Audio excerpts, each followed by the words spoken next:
Assalamualaikum warahmatullahi wabarakatuh.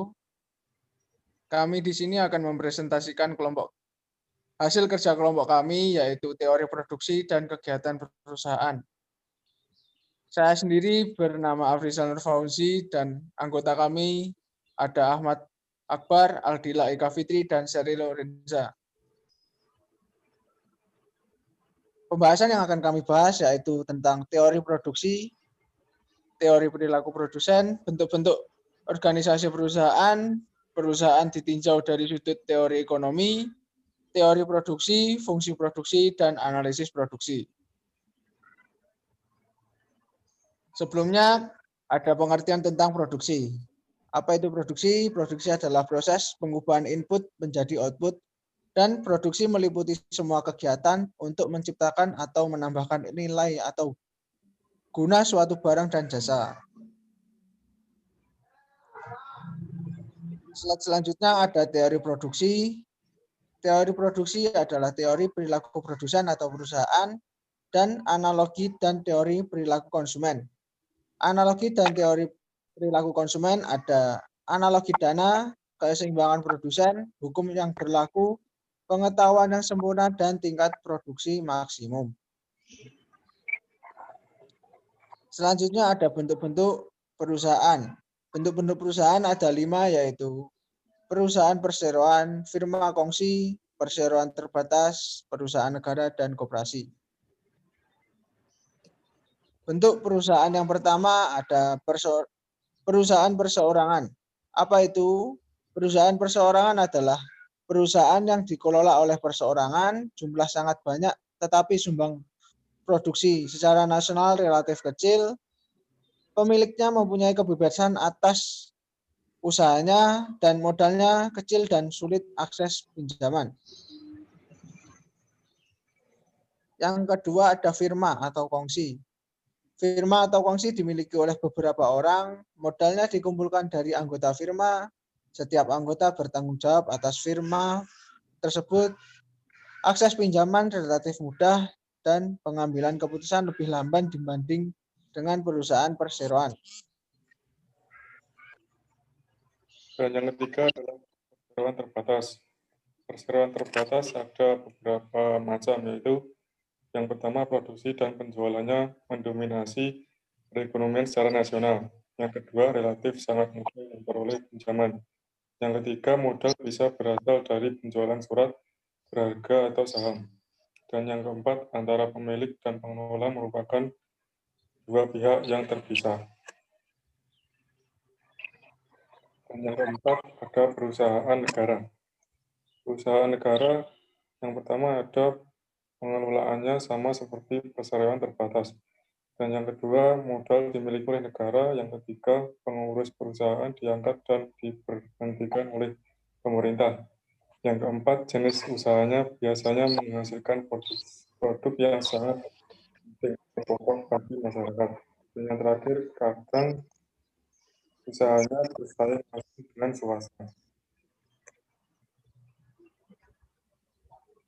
Yang kelima ada koperasi.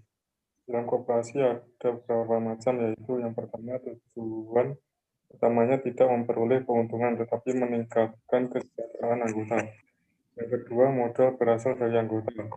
Yang ketiga, kekuasaan tertinggi ada pada rapat anggota. Dan yang terakhir, usahanya meliputi 3 jenis, yaitu produksi, konsumsi, dan berkreditan.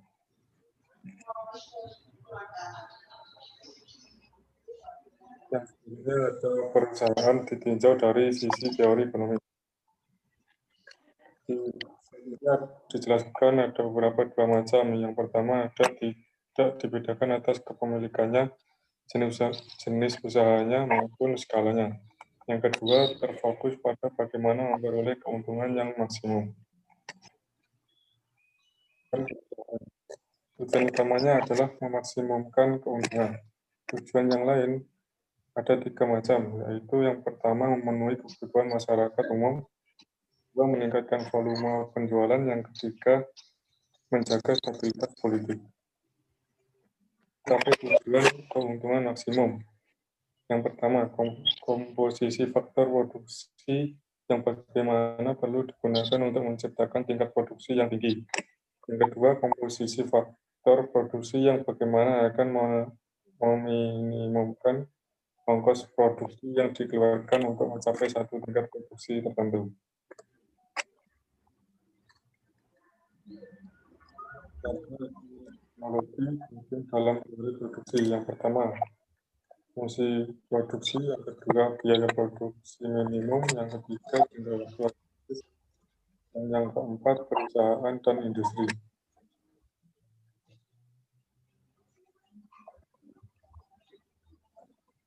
Dan fungsi produksi, di fungsi produksi ini menjelaskan tentang yang pertama, fungsi produksi menunjukkan sifat hubungan antara faktor-faktor produksi atau input dan tingkat produksi yang diciptakan atau output. Yang kedua adalah dengan gas dalam kurung T tutup kurung.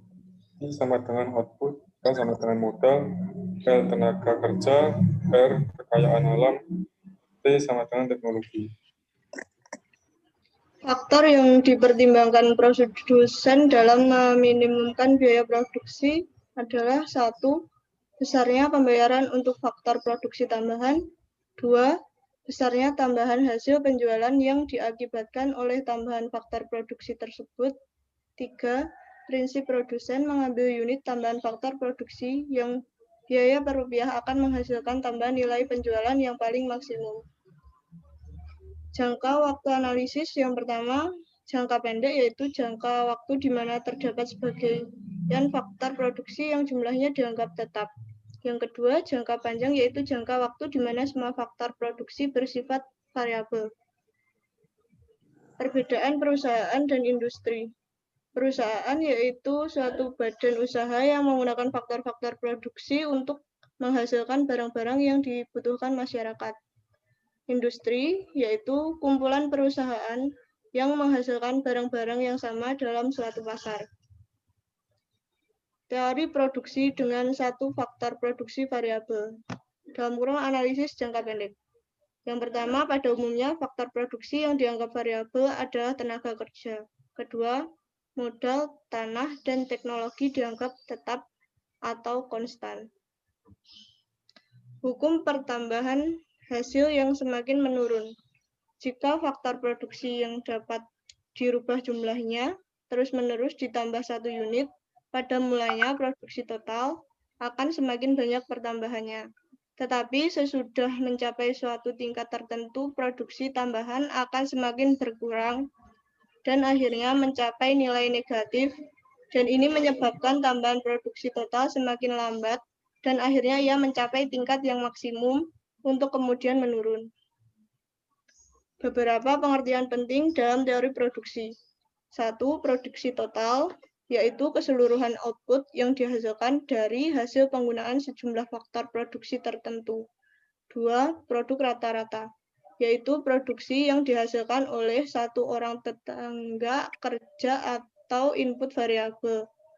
3. Produk marginal, yaitu tambahan produk yang diakibatkan oleh bertambahnya seorang tenaga kerja dan sebaliknya. Berikut adalah tabel pengaruh perubahan tenaga kerja atas produksi. Tahap 1 menunjukkan tenaga kerja yang masih sedikit. Apabila ditambah, akan meningkatkan total produksi, produksi rata-rata, dan produksi marginal. Tahap 2, produksi total terus meningkat sampai produksi optimum, sedang produksi rata-rata menurun, dan produksi marginal menurun sampai titik nol. Tahap 3, penambahan tenaga kerja menurunkan total produksi dan produksi rata-rata, sedangkan produksi marginal negatif. Ini adalah kurva produksi total, produksi rata-rata, dan produksi marginal. Yang pertama adalah produksi tetap, yang kedua produksi marginal, dan produksi rata-rata. Kombinasi dua macam input yang berbeda, yang menghasilkan output yang sama. Ciri-ciri isoton mempunyai kemiringan negatif, semakin ke kanan kedudukan isoton menunjukkan semakin tinggi jumlah output. Tidak berpotongan dengan isoton lainnya. akan selembung ke titik origin. Ini adalah kurva produksi pada tenaga kerja dan modal untuk kita 1000 unit produksi. Fokus menunjukkan semua kombinasi dua macam input yang dibeli perusahaan dengan pengeluaran total dan harga faktor produksi tertentu. Ini adalah kurvanya. Meminimumkan biaya produksi. Untuk meminimumkan biaya produksi, maka kemiringan garis isokron harus sama dengan isoquad. Gambar meminimumkan biaya atau menghasilkan keuntungan. Terima kasih. Wassalamualaikum warahmatullahi wabarakatuh.